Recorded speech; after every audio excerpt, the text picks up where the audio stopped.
ঠিক কিনা বলেন? 30 সেকেন্ডে 60 সেকেন্ডে আমি নয়, আমি তো বলতে পরীক্ষা করার জন্য দেখি যে আপনারা নলেজ গুলা কোথায় যাবে।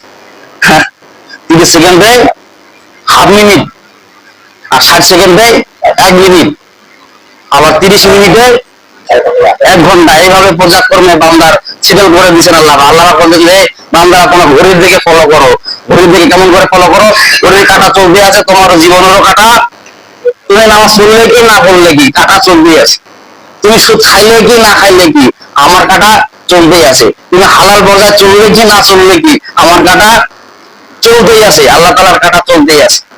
এই যে মুহররম চলে গেল, সফর চলে গেল, এভাবে পর্যায়ক্রমে মাসগুলো আসতেছে যাইতে আছে। ঠিক না বলেন? জুলাই মাস চলে গেল, আগস্ট মাস শুরু হয়ে গেল। ঠিক না? আগস্ট মাসের কয় তারিখ? 7 তারিখ। 7 তারিখ না, 31 মাস, 30 মাস, 31 মাস, এভাবে পর্যায়ক্রমে চলতে আছে। আল্লাহ পাক বলেন যে আমি কেবলমাত্র আমার বান্দাকে, আমি যাকে পছন্দ করি, কেবলমাত্র আমারই কাজ করার জন্য তাকে আমি তৌফিক দান করি। বলেন না সুবহানাল্লাহ।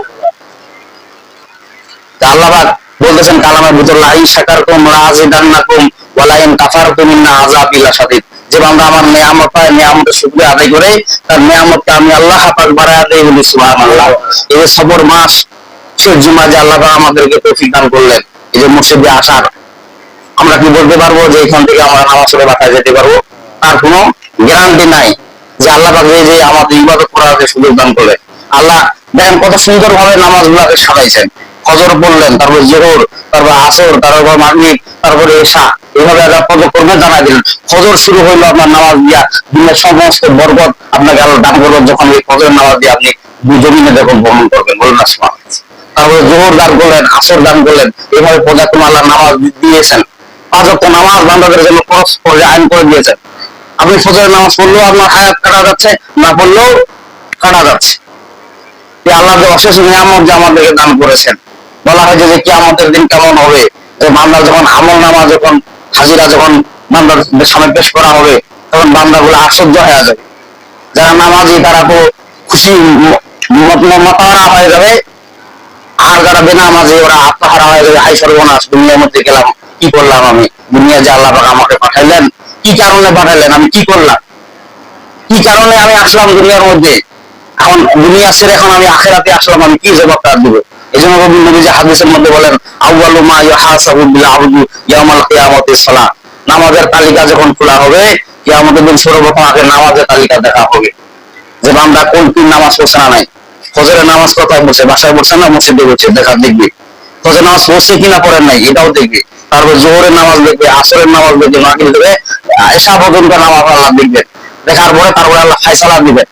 রেজাল্ট, তার মানে কি, খাতা যখন কাটে অঙ্ক কত নাম্বার, মনে করেন যে সাপোজ মনে করেন যে এই ফজরের নামাজটা মনে করেন অঙ্ক ক্লাস, জোহরেরটা ধরুন বাংলা, আসরেরটা ধরে ইংরেজি, তাই না?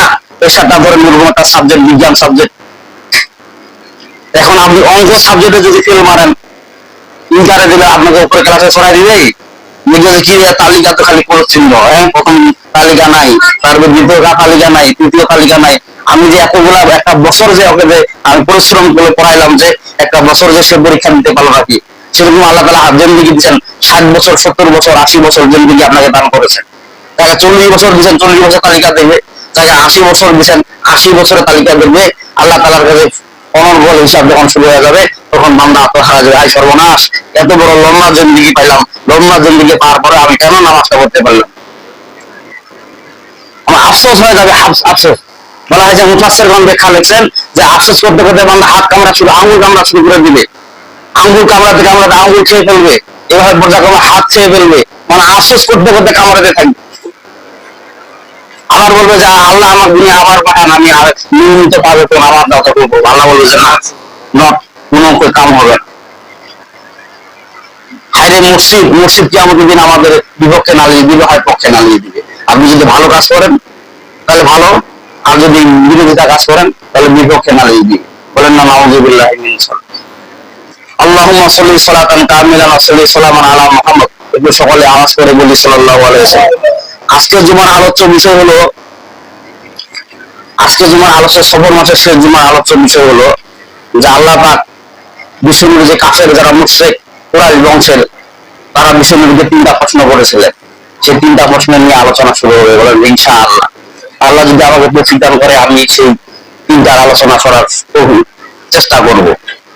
তা আল্লাহ পাক সূরা, আমি যে আপনাদের সামনে যে সূরা তেলাওয়াত করেছি সূরা কাহাফ, কোন সূরা? সূরা কাহাফ। কোরআন শরীফে কতগুলো সূরা আছে বলেন দেখি? 114টি সূরা আছে। আর কোরআন শরীফের মধ্যে সূরা কাহাফটা হলো 15 পারার মধ্যে অবস্থিত। কাহাফ শব্দের অর্থ হলো গুহা। কাহাফের অর্থ কি? গুহা বা গুহার বা কত, যে গুহার মধ্যে মনে করেন যে কিছু সৈন্য বাহিনী বসবাস করছিলেন, সেই কাহাফ নামের সূরা আল্লাহ নাযিল করেছে। বিশ্বনবী যে হাদিসের মধ্যে বলেন সূরা কাহাফ প্রথম 10 আয়াত 1 থেকে 10 নম্বর আয়াত পর্যন্ত যে ব্যক্তি মুখস্থ করবে সে ব্যক্তি দাজ্জালের কবল থেকে মুক্তি পাবে, বলেন না সুবহানাল্লাহ। শেষ জামানার দাজ্জাল আসবে, দাজ্জাল। বিশ্বনবী যে হাদিসের মধ্যে বলেন সূরা কাহাফের 1 থেকে 10 নম্বর আয়াত অথবা শেষের 10 নম্বর আয়াত যে ব্যক্তি মুখস্থ করবে তাকে দাজ্জালের কবল থেকে তাকে হেফাজত করবেন আল্লাহ পাক, বলেন না সুবহানাল্লাহ। দাজ্জাল কেমন হবে? বলা যায় দাজ্জালের 1 চোখ খানা থাকবে আর সে ভালো থাকবে, এবং যে কপালের মধ্যে লেখা থাকবে কাফার। আর যে ব্যক্তি এই সূরা কাহাফ প্রথম 10 আয়াত যে ব্যক্তি মুখস্থ করবেন তাকে কি করবেন?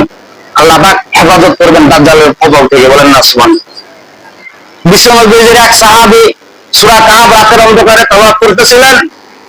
রাতের তেলাওয়াত করার কারণে গোয়ালি ঘরের মধ্যে গরু ছাগল এরা ছুটাছুটি শুরু করেছিল, গৃহপালিত পশুগুলো ছুটাছুটি শুরু করে দিল। সূরা কাহাফ যখন ওই সাহাবী তেলাওয়াত করতেছিলেন হঠাৎ করে গৃহীত পশু পাখিরা ছুটাছুটি করতেছিল। এই কাণ্ড থেকে সাহাবী ভয় খেয়ে গেলেন, হায় সর্বনাশ, আমি সূরা কাহাফ তেলাওয়াত করতে আসি আর পশু পাখিরা ছুটাছুটি করতে আসে, না জানি কি সর্বনাশ হচ্ছে। এই কথা তিনি নবীজির কাছে বলেন, হুজুর আমি রাতের অন্ধকারে আমি সূরা কাহাফ তেলাওয়াত করতেছিলাম, হঠাৎ করে আমার গৃহ পশু পাখিরা ছুটাছুটি করতেছিল। বিশ্বনবীজি বলেন যে হে আমার সাহাবী, তুমি কি জানো যখন সূরা কাহাফ তুমি তেলাওয়াত করতেছিলা আকাশের মধ্যে সাকিনা নাযিল হইতেছিল, বলেন না সুবহানাল্লাহ। শান্তির প্রভাব আবহাওয়া চালু হইতেছিল, সেই শান্তির আবহাওয়া প্রভাবের কারণে পশু পাখিরা ছুটাছুটি ছুটতেছিল। তুমি যদি রাতের অন্ধকারে সারা রাত সূরা কাহাফ তেলাওয়াত করতা, সারা রাত তোমার মধ্যে সাকিনা নাযিল হইতো, বলেন না সুবহানাল্লাহ। বিশ্বনবী আরো হাদিসের মধ্যে বলেন এক জুমা থেকে আরেক জুমা সূরা কাহাফ যদি কেউ তেলাওয়াত করে, সূরা কাহাফ যদি জুমার দিন কেউ যদি তেলাওয়াত করে, জুমার নামাজের পরে যে কেউ যদি তেলাওয়াত করে অথবা ফজর নামাজের পরে যদি শুক্রবারের দিন যদি তেলাওয়াত করে, বিশ্বনবী হাদিসের বলার মধ্যে বলেন কিয়ামতের দিনে সূরা কাহাফ তার জন্য নূর হয়ে যাবে, বলেন না সুবহানাল্লাহ। সূরা কাহাফটা কিয়ামতের দিনে নূর হয়ে যাবে বান্দার জন্য। কেন হয়ে যাবে? এই সূরা কাহাফ তেলাওয়াত করার কারণে, বলেন না সুবহানাল্লাহ। এই সূরা কাহাফের মধ্যে আয়াত আছে 110 খানা। কয়খানা? 110 খানা। কোরআন শরীফের মধ্যে আল্লাহ 114 খানা সূরা নাযিল করেছেন। তার মধ্যে বলা হয়েছে যে আলহামদুলিল্লাহ যে প্রশংসা দিয়া থাকা 5টা সূরাকে আল্লাহ প্রথমে পর্যায়ে নাযিল করেছেন, বলেন না সুবহানাল্লাহ। 1 নম্বর হলো সূরা ফাতিহার শুরুতে আলহামদু আছে, 2 নম্বর হলো আনআমের শুরুতে আলহামদু আছে, তারপর 3 নম্বর হলো সূরা ফাতিরের শুরুতে আছে, 4 নম্বর হলো সূরা সাবার শুরুতে আছে, আর 5 নম্বর হলো সূরা কাহাফের শুরুতে আলহামদুলিল্লাহ আল্লাহ প্রশংসা দিয়া বলে নাযিল করেছেন, বলেন না সুবহানাল্লাহ।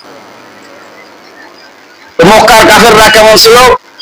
মক্কার কুরাইশ বংশের কাফেররা রাতের অন্ধকারে বিশ্বনবীজিকে মারার জন্য পায়তারা করলো। কেন পায়তারা করলো? বিশ্বনবীজি যখন কোরআনের কথা বললেন না, হক কথা বললেন না, তখন কোনো সমস্যা নাই।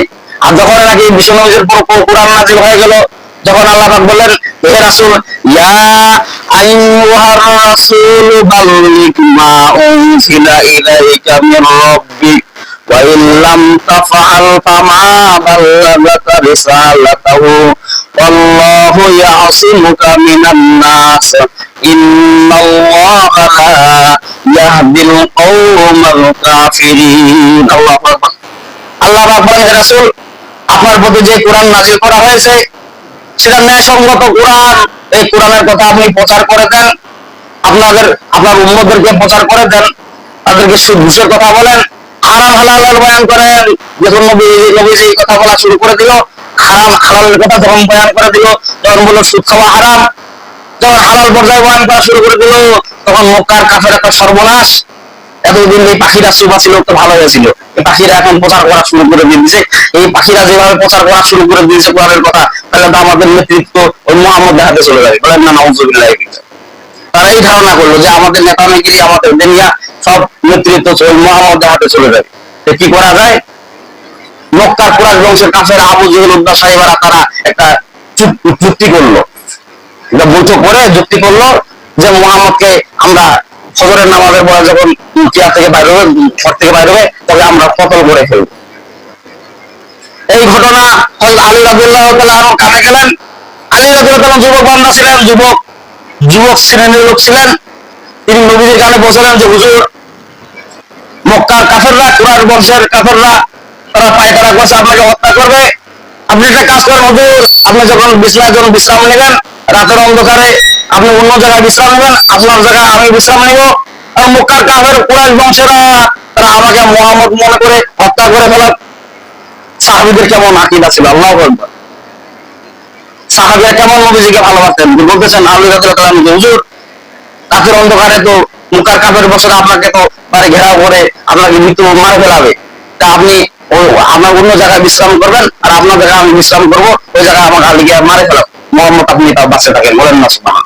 কারণ আল মোহাম্মদ যদি বাঁচে থাকে, কোরআনের হক কথা প্রচার হয়ে যাবে, মানুষ হালাল হারাম চিনবে, জাহান্নাম জান্নাত চিনবে। ঠিক না বলেন? সাধারণ মানুষ, একটা আলেম মানুষ দিয়া তারা জাহান্নাম জান্নাত একটা রাস্তা খুঁজে পায়। ঠিক না বলেন? সাধারণ মানুষ কি বুঝে নিজেও জানে। আপনার লোক সাধারণ মানুষ আবার আলেম আমার বিরোধিতা করে। মক্কার কাফের বংশের, কুরাইশ বংশের লোকেরা বিশ্বনবীর বাসা ঘেরাও করলেন। ঘেরাও করার পরে নবীজিকে হত্যা করার জন্য পায়তারা করলেন। বলেন মুহাম্মদ যখন ঘর থেকে বাইর হবে তাকে আমরা মেরে ফেলবো, আর যদি ঘর থেকে যদি না বের হয় তাহলে ঘরের ভিতরে আমরা মারে ফেলবো। আবু জেহেল উদ্দা সাহেবরা এইবার এই পায়তারা করল। জিবরাইল আলাইহিস সালাম জানাচ্ছেন, হে রাসূল, আল্লাহ পাক আপনাকে সালাম জানাইছেন, বলেন না সুবহানাল্লাহ। জিবরাইল আলাইহিস বলতেছেন, হে রাসূল, আল্লাহ পাক আপনাকে সালাম জানাইছেন। বলে কি সালাম জানাইছেন? বলেন আল্লাহ পাক একটা আয়াত শিখাই দিলেন, মক্কার কাফেররা আপনার চতুর্পাশে তো ঘেরাও করে আছে, আপনি যখন গমন করবেন, বাইরে থেকে গমন করবেন, এক মুষ্টি বালু হাতের মধ্যে নিবেন, নিয়ে আপনি এই আয়াত পাঠ করবেন, ইজ রামাইতা ওয়ামা রামাইতা ওয়ালাকিন্নাল্লাহা রামা। এই আয়াত পাঠ করে হাতের মধ্যে ফুঁক দিবেন, সমস্ত বালু কাফেরদের চোখের মধ্যে আমি আল্লাহ পাক পৌঁছায় দিব। বলেন না সুবহানাল্লাহ। হাজারো ব্যথা বেদনার পরে ফিরে আসনি তুমি আপন ঘরে, ইসলামের কথা প্রচার করতে ছেড়ে দিলেন নবীজি মদিনায় মক্কা ছেড়ে। তিনি মক্কা ছেড়ে তিনি মদিনায় গমন করলেন একমাত্র এই ইসলামের কথা কারণ। তিনি মক্কা ছেড়ে কোথায় ভ্রমণ করলেন? মদিনায় ভ্রমণ করলেন একমাত্র ইসলামের খাতিরে। তিনি ইসলাম যখন প্রচার করলেন তখন মদিনা যা ভ্রমণ করে, কারণ মদিনার মধ্যে তাইফের বাসীরা অন্যায় ভাবে বিশ্বনবীকে কি করছেন? আঘাত দিচ্ছেন। বলেন না নাউজুবিল্লাহ মিন যালিক। তিনটা প্রশ্ন কাফের কুরাইশ বংশের মক্কার লোকেরা তিনটা প্রশ্ন করলেন। ইহুদি এবং কুরাইশ বংশের কাফেররা বলতেছে যে আপনি যদি মুহাম্মদ যদি শেষ নবী যদি হয়ে থাকেন, তাহলে তিনটা প্রশ্ন আপনাকে করলাম, এই তিনটা প্রশ্নের উত্তর যদি দিতে পারেন তাহলে আমরা মনে করব যে আপনি নিশ্চয়ই নবী। কুরাইশ বংশের কাফেররা বলতেছেন নবীজিকে। এক নম্বর প্রশ্ন হলো আসহাবের কাহাবের ব্যাপারে আপনি কি জানেন? এক নম্বর প্রশ্ন। দুই নম্বর প্রশ্ন হলো বাদশাহ জুলকারনাইনের ব্যাপারে আপনি কি জানেন? তিন নম্বর প্রশ্ন হলো রূহ কি জিনিস? বিশ্বনবীজি বলেন যে আমি আগামীকাল তোমাদের প্রশ্নের উত্তর দিয়ে দিব। বলেন না সুবহানাল্লাহ। তো বিশ্বনবীজি এই কথা বললেন, বলার পরে ইনশাআল্লাহ না বলার কারণে ওহী নাযিল হলেন না। এভাবে একাধিক ভাবে অতিক্রম হইতে হইতে 15 দিন পর আল্লাহ পাক এলহাম জানাচ্ছেন। আর মক্কার কাফেররা বলতেছে এই তো হুজুর গ্রেফতার করা গেছে, দেশের মনে শ্রেষ্ঠ নবী নয়, ইনি মুহাম্মদ না, কারণ প্রশ্ন উত্তর দিতে পারে না। বলছেন যে আগামীকাল এইভাবে করতে করতে 15 দিন অতিক্রম করছেন। 15 দিন পর আল্লাহ এলহাম জানাইছেন, তখন আল্লাহ আয়াত নাযিল করছেন। বলেন না সুবহানাল্লাহ। তখন বিশ্বনবীকে যখন এই প্রশ্ন করা হলো আসহাবে কাহাবের ব্যাপারে, আল্লাহ পাক সূরা কাহাব নাযিল করে দিলেন। বলেন না সুবহানাল্লাহ। আল্লাহ পাক বলেন, হে রাসূল, মক্কার কাফেররা কুরাইশ বংশেরা আপনার প্রতি যে নির্যাতন চালাচ্ছে, আপনাকে যে অবমাননা করতেছে, আপনি সাধারণ জিনিস মনে করেন না, এটা কোরআনটা সাধারণ কোরআন না, আপনি কেন মন খারাপ করতেছেন? আপনি কি জানেন আলহামদুলিল্লাহিল্লাযী আনজালা আলা আবদিহিল কিতাবা ওয়া লাম ইয়াজআল লাহু ইওয়াজা। হে রাসূল, আপনি শুনে নেন, আলহামদুলিল্লাহ, সমস্ত প্রশংসা সেই মহান রব্বুল আলামিন আনজালা, যিনি নাযিল করেছেন, আলা আবদিহিল কিতাবা, তার বান্দার প্রতি এমন একটা কিতাব, ওয়া লাম ইয়াজআল লাহু ইওয়াজা, তার মধ্যে কোনো বক্রতা নাই। বলেন না সুবহানাল্লাহ। আল্লাহ পাক বলেছেন, হে রাসূল, আপনি ইনশাআল্লাহ না বলার কারণে আপনাকে আমি আয়াত নাযিল করি নাই, কিন্তু মক্কার কাফেররা যেভাবে লাফালাফি শুরু করে দিয়েছে, আমি আল্লাহ এখানে বসে থাকতে পারলাম না, এই জন্য 15 দিন পর আমি আয়াত নাযিল করে দিলাম। হে রাসূল, আপনি কি জানেন আলহামদুলিল্লাহ, সমস্ত প্রশংসা সেই মহান রব্বুল আলামিনের, যিনি আনজালা, যিনি নাযিল করেছেন আলা আবদিহি, তার বান্দার প্রতি কিতাব, এমন একটা কিতাব, ওয়ালাম ইয়াজআল লাহু ইওয়াজা, তার মধ্যে কোনো বক্রতা নাই, মানে স্পষ্ট কোরআন কিতাব। বলেন না সুবহানাল্লাহ। মক্কার কাফেররা কয় সর্বনাশ, আয়াত নাযিল করে দিয়ে দিল আল্লাহ পাক আসহাবে কাহফের ব্যাপারে, আসহাবে কাহফের ব্যাপারে। তখন আল্লাহ পাক পদর্পণ জানাচ্ছেন, যে আয়াত নাযিল করে জানাচ্ছেন, হে রাসূল, আপনি বলেন আসহাবে কাহফের ব্যাপারে, জর্ডান দেশ দাকিয়ানুস একজন বাদশা ছিল, তিনি মুসলমানদের প্রতি নির্যাতন চালাইতো, অন্যায় ভাবে মুসলমানদেরকে হত্যা করতো। তখন দাকিয়ানুসের 3টা স্বভাব ছিল। 1 নম্বর স্বভাব ছিল, তিনি মানুষদের প্রতি জুলুম করত। আর 2 নম্বর স্বভাব হলো, তিনি নিষ্ঠুরতা ছিলেন, মানে দয়া মায়া বলতে নাই। আর 3 নম্বর ছিল, তিনি মূর্তি পূজক ছিল, মানে দেব দেবীর পূজা করত। দেব দেবীর পূজা না করলেই ওকে হত্যা করে ফেলত। জর্ডান দেশে দাকিয়ানুস বাদশা, সে আমলে অত্যাচার করত, মুসলমানদের প্রতি নির্যাতন চালাইতো। 7 জন যুবক কাঠগড়ায় দাঁড়ালো, দাঁড়িয়ে বলতেছে, আমরা তোমাকে মানি না, তুমি যতই বাদশা করো, তুমি যতই প্রেসিডেন্ট হও, তোমাকে আমি মানি না, কারণ তুমি কোরআন মানো না, হাদিস মানো না, তুমি মুসলমানদেরকে হত্যা করো। যতক্ষণ পর্যন্ত তুমি মুসলিম না হতে পারবা, ততক্ষণ তোমার আইন আমি। এই 7 জন যুবক বললো যে আমরা মানি। তখন এই 7 জন যুবকের প্রতি এই দাকিয়ানুস জুলুম করা শুরু করে দিয়ে দিল। এরকম জুলুম আসে না নাই বলেন দেখি? পূজা কর্ম তখনকার জামানায় একজন হকার ইমামদার মসজিদের খতিব মসজিদের মধ্যে বয়ান করতেছেন, সুদ ঘুষের বয়ান করতেছেন। সুদ ঘুষের বয়ান করাকালীন করতে করতে হঠাৎ করে ওই এলাকার মসজিদের মধ্যে কেশিয়ার সাহেব, শুকর ইমাম খতিব সাহেব তার জানেন, আরো অন্যান্য লোক সুদ খায়, মসজিদের তো দায়িত্বে নিয়োজিত আছে, সুদ খায়। এই কথা যখন মসজিদের মধ্যে যখন বয়ান শুরু হওয়ার শুরু হলেন, সুদের বিরুদ্ধে যখন বয়ান শুরু করে দিলেন ওই খতিব সাহেব, একটা ছোট একটা মাদ্রাসা চালায় আর মসজিদে খতিবগিরি করে। যখন এইভাবে ওই ইমাম যখন মসজিদের মধ্যে বক্তব্য দিলেন সুদের বয়ান দিয়ে, এখন ওই মসজিদের কেশিয়ার আর আশেপাশের মসজিদ দায়িত্ব করা কিন্তু শুকায়, এইটা ইমাম সাহেব তারা জানে না, এইভাবে চূড়ান্ত বয়ান শুরু করে দিল। হঠাৎ করে ওই মসজিদের কমিটি, সভাপতি, কেশিয়ার এরা চক্রান্ত করতেছে যে ইমাম সাহেব কেমন করে বাইর করে দেওয়া যায় মসজিদে। বলে কেন বাইর না করলে যেভাবে বক্তব্য দেওয়া শুরু করে দিয়ে দিচ্ছে, তাহলে আমাদের সুদ খাওয়া বন্ধ হয়ে যাবে, ঘুষ খাওয়া বন্ধ হয়ে যাবে, সুদ খাওয়া বন্ধ হয়ে যাবে। তাহলে কি করা যাবে? কেশিয়ার সাহেব বলতে যে একটা কাজ করা যায়। কবে কি কাজ? আমি খাটের মধ্যে মরার ভান করে থাকবো, আপনারা ঘাড়ে করে নিয়ে যাবেন, বলবেন যে ইমাম সাহেব জি এক লোক মারা গেছে, আপনার জানাজা পড়ায় দেবে, মসজিদের কেশিয়ার সাহেব মারা গেছে, আপনার জানাজা পড়ায় দেবে, তাই নাকি কি? আর জানাজা পড়ার শেষে যখন আপনি অচেতন হয়ে উঠবেন, তখন বলবেন যে জীবিত লোকের জানাজা কেন পড়ালেন, আপনার চাকরি নয়।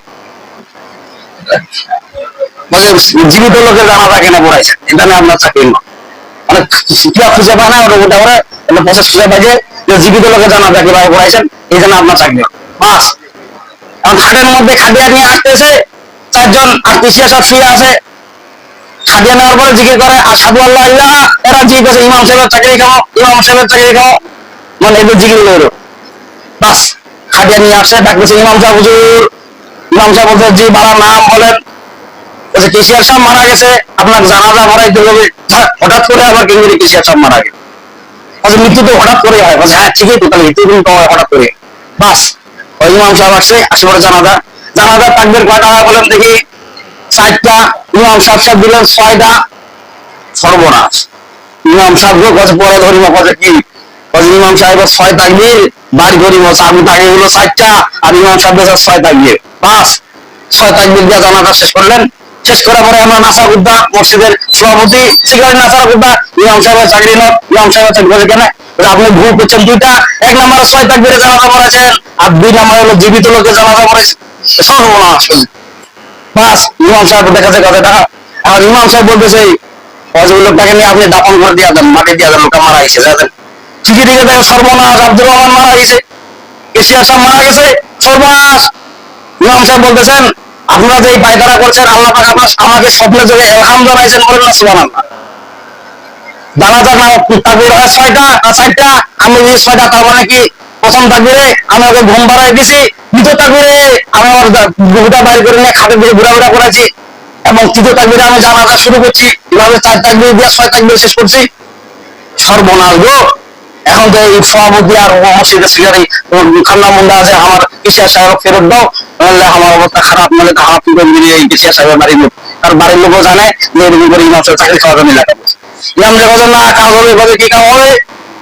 আমার মাদ্রাসাটা নর্মাল, এটা আরো হাই কোয়ালিটি করতে হবে, আর আমার ইমামতিটার প্রযোজ্য দিতে হবে যে আপনারা চাকরি কোনোদিন খাইতে পারবেন না।